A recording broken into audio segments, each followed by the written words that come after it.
ஆண்டவராகிய இயேசு கிறிஸ்துவின் நாமத்தில் உங்களை நான் வாழ்த்துகிறேன். அருமையான இந்த நல்ல வேளைக்காக கர்த்தரை ஸ்தோத்திரம் பண்ணுகிறேன்.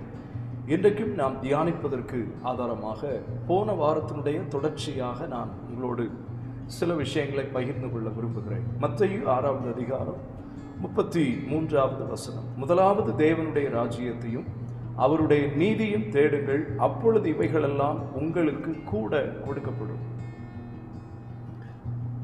இந்த வசனத்தை நாம் நன்றாக அறிந்திருக்கிறோம்.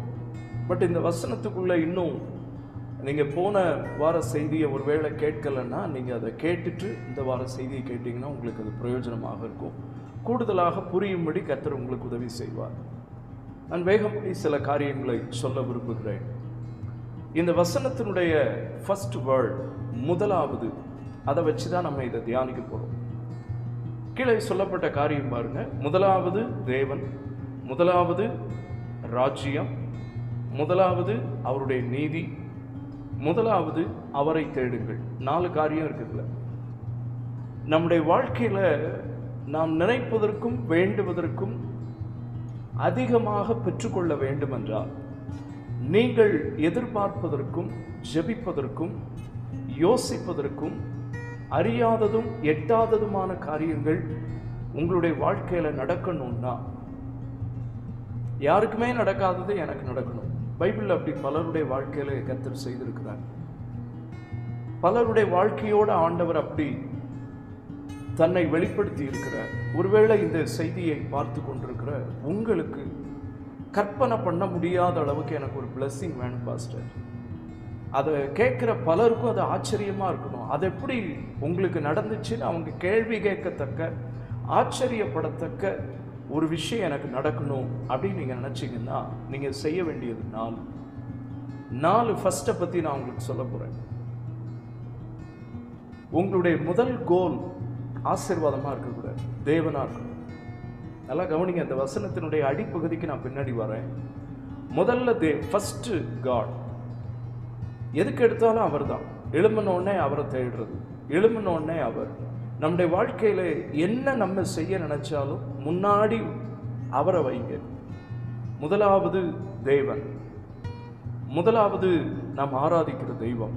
எல்லாத்துக்கும் அந்த ப்ரையாரிட்டிங்கிற இடத்துல காடை தூக்கி வைங்க. 2வது கிங்டம் ஆஃப் காட். இன்னைக்கு பலருக்குள் இல்லாத ஒரு விஷயம், தேவ ராஜ்யத்தை பற்றிய புரிதலோ, தேவனுடைய ராஜ்யத்தை சுதந்திரிக்கணும், பரலோகத்துக்கு போகணுங்கிற அறிவோ இல்லாத ஒரு நிலையில் இருக்கிறோம். நோவா காலத்தை போல சபைகள் அதை பற்றி அதிகமாய் பிரசங்கிப்பதில்லை. தேவனுடைய ராஜ்யத்தை குறித்த புரிதல் விசுவாசிகளுக்குள் மங்கிக் கொண்டே போகிறது. ஒன்றை மறக்காதீங்க, இந்த உலகத்தில் எப்படி வாழ்கிறோங்கிறதுல முக்கியம். இங்கே கண்ணை மூடுனா அடுத்து நமக்கு காத்து கொண்டிருப்பது கர்த்தர் நமக்காய் கட்டி கொண்டிருக்கிற அவருடைய ராஜ்யம். அப்போ அந்த சிந்தனை வரும். அவருடைய ராஜ்யத்திற்கு அடுத்த, பரலோகத்திற்கு அடுத்த நம்முடைய சிந்தனை பரலோகத்திற்கு அடுத்தவைகளாக இருக்கணும். பூமியில் நல்லா வாழ்றது எப்படி, அது மட்டுமே இல்லாமல் அது வேணும். ஆனால் பலர் பரலோகத்தினுடைய அந்த காரியத்தை மறந்துட்டு, தேவனை மறந்துட்டு, ஏதோ தேவைக்கு ஒரு பிக்கிள் ஊறுகாய் மாதிரி அவரை பயன்படுத்திட்டு, ஒரு சுகம் வேணுமா அவர் வேணும், பணம் வேணுமா அவர் வேணும், விடுதலை வேணுமா அவர் வேணும். இல்லை, ஃபர்ஸ்ட் காட், அப்புறம் விடுதலை. 2வது ஃபர்ஸ்ட்டு கிங்டம் ஆஃப் காட், தேவனுடைய ராஜ்யம். நம்முடைய சிந்தனையில் பரலோகம் இருக்கணும். நான் பரலோகத்துக்கு போகிற ஒரு நபர், நான் பரலோகத்தை சுதந்திரிக்க போகிற ஒரு சுதந்திரவாளி, அந்த எண்ணம் இருக்கணும். 3வது காரியம் நீதி, அவருடைய நீதி, தேவனுடைய நீதி. எனக்கு எது சரின்னு படுறதல்ல கிறிஸ்தவ வாழ்க்கை, அவருக்கு எது சரின்னு படுதோ அது அவருடைய நீதி. அப்போ முதலாவது தேவன். நம்முடைய எல்லா சிந்தனைகளிலும் முதலாவது இருக்க வேண்டியது பரலோகத்தை பற்றிய சிந்தனை. 3வது காரியம் அவருடைய நீதி. ஏன் நீதி? எனக்கு இது சரின்னு படுது. பைபிளில் ஒரு வசனம் இருக்கு, மனுஷனுக்கு செம்மையாய் தோன்றுகிற வழிகள் அது மரணத்திற்கு ஏதுவான மரண வழிகள் என்று. என் நீதி அல்ல, என் நியாயம் அல்ல, அவருடைய நீதி, அவருடைய நியாயம். அவருக்கு இது நியாயமா, இது அவருடைய நீதியை, நான் செய்கிற அந்த காரியம் அல்லட்ட நான் யோசிக்கிற அந்த காரியம் அவருடைய பார்வையில் சரியா இருக்குமா, நீதியா இருக்குமா, திங்கிங்கில் அதை கொண்டு வாங்க. எதை செஞ்சாலும் ஒருவேளை அவர் பக்கத்தில் இருந்தார்னா நான் செய்கிறத அவர் ஏற்றுக்கொள்வாரா, இது சரியானதா. 4வது காரியம் தேடுங்கள், அவருடைய நீதியும் தேடுங்கள்ங்கிற வார்த்தை. இந்த 4ம் நம்முடைய வாழ்க்கையில் ஃபஸ்ட்டாக இருந்தா எதெல்லாம்? காட், கிங்டம் ஆஃப் காட், அவருடைய நீதி, அவரை தேடுறது. காலையில் எழும்பின உடனே அவரை தேடுறது. இரவு உலகம் பகல் உலகம் 2 இருக்கு. இரவு உலகத்துக்கு போறதுக்கு முன்னாடி அவரை தேடிட்டு படுக்கிறது, பிரயாணத்தில் அவரை தேடுறது, எந்த செயல் செய்தாலும் அவரை தேடுறது. கர்த்தரை நான் எக்காலத்திலும் ஸ்தோத்திரிப்பேன், அவர் துதி எப்போதும் என் வாயில் இருக்கும். என்ன நாம் செய்தாலும் என்ன பிரயாசப்பட்டாலும் அவரை தேடுகிற அந்த உணர்வு நமக்குள்ள இருந்துட்டே இருக்கும். கர்த்தரை தேடுகிறவன் அப்படிங்கிற அறை கூவல் பல இடங்களில் ஒலித்து கொண்டுதான் இருக்கிறது. ஆண்டவரை தேடுகிற அது நமக்குள்ள வரும். ஜெபம், ஆண்டவரை தேடுறதுனா என்ன? ஜெபம் பண்றது.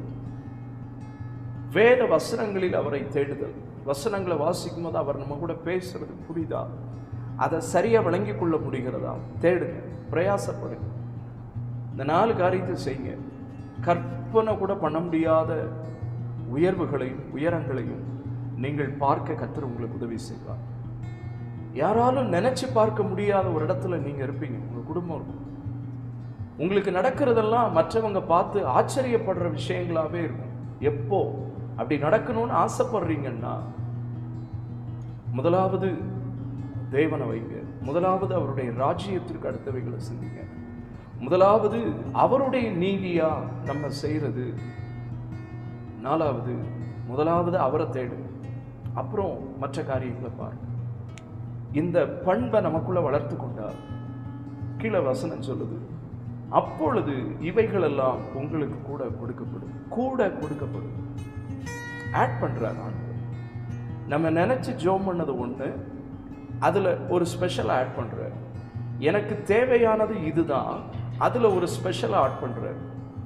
நான் போக வேண்டிய உயரம் இதுதானே நான் ஜெபம் பண்றேன், அதுல ஸ்பெஷலா கர்த்தர் ஆட் பண்ணி, இல்ல இன்னும் கொஞ்சம் உயரத்துல, இன்னும் கொஞ்சம் ஆசீர்வாதமா, இன்னும் கூட மீதி எடுக்கத்தக்க உன்னுடைய தேவைகள் சந்திக்கப்படும். ஆட் பண்ற இதை நீங்கள் புரிந்து கொள்ள நான் உங்களை அன்பாய் கேட்கிறேன். இது உங்க மைண்ட்ல எப்போதும் இருக்கும். நான் எப்போதுமே என்னை குறித்து சாட்சி சொல்லும் போதும், வெளி இடங்கள்லையோ சர்ச்சிலையோ பிரசங்கிக்கும் போதோ அடிக்கடி சொல்லுவேன், யாருக்கும் நடக்காதது நமக்கு நடக்கணும். அதுதான் சாட்சி. யாருக்கும் நடக்காத பல விஷயங்கள் எனக்கு நடந்திருக்கு. உலகத்தின் பார்வையில் அதெல்லாமே வாவ் அப்படின்னு சொல்லத்தக்க இடத்துல தான் கடவுள் என்னை, ஊழியத்தை, குடும்பத்தை ஆண்டவர் நடத்தி கொண்டு போகிறார். உங்க வாழ்க்கையில கர்த்தர் அப்படிப்பட்ட காரியங்களை செய்யணுமா? இந்த 4 ஃபர்ஸ்ட் மைண்ட்ல வைங்க. ஆண்டவர் உங்களோடு இருந்து நீங்க யோசிக்க முடியாத, அறிவுக்கு எட்டாத காரியங்களை கர்த்தர் உங்க வாழ்க்கையில நிறைவேற்றுவார். ஜெபிப்போம். நல்ல பிதாவே, உம்மை துதிக்கிறோம். அருமையான அந்த நல்ல வேளைக்காக நன்றி. இந்த செய்தியை கவனித்துக் கொண்டிருக்கிற ஒவ்வொருவருக்காக ஜெபிக்கிறோம். அவர்களை கர்த்தர் ஆசீர்வதிப்பீராக. கர்த்தருடைய கரம் அவர்களோடு இருக்கட்டும். ஃபர்ஸ்ட்ங்கிற விஷயத்துல கவனமாக இருக்க கர்த்தர் உதவி செய்யும். உம்மை, உம்முடைய ராஜ்யத்தை, உம்முடைய நீதியை, உம்மை தேடுகிற அப்படிப்பட்டவர்களாய் மாற்றும் அந்த உணர்வை கர்த்தர் கட்டளையிடும். கூட தருகிற எல்லா நன்மைகளையும் அனுபவிக்கக்கூடிய தகுதியை இதனால் பெற்றுக்கொள்ள முடியும். ஆண்டவரே, நடத்தும், வழி நடத்தும். இயேசுவின் மூலம் வேண்டுகிறோம் எங்கள் நல்ல பிதாவே, ஆமென். கர்த்தர் உங்கள் ஒவ்வொருவரையும் ஆசீர்வதிப்பார். போன வார செய்தியும் கேளுங்க, இதையும் கேளுங்க, 2ஐயும் தொடர்பு படுத்தி பாருங்க. நிச்சயமாய் அறிவு கெட்டாத ஆசீர்வாதங்களை கர்த்தர் உங்கள் வாழ்க்கையிலே நிறைவேற்றுவார், செய்வார். God bless you.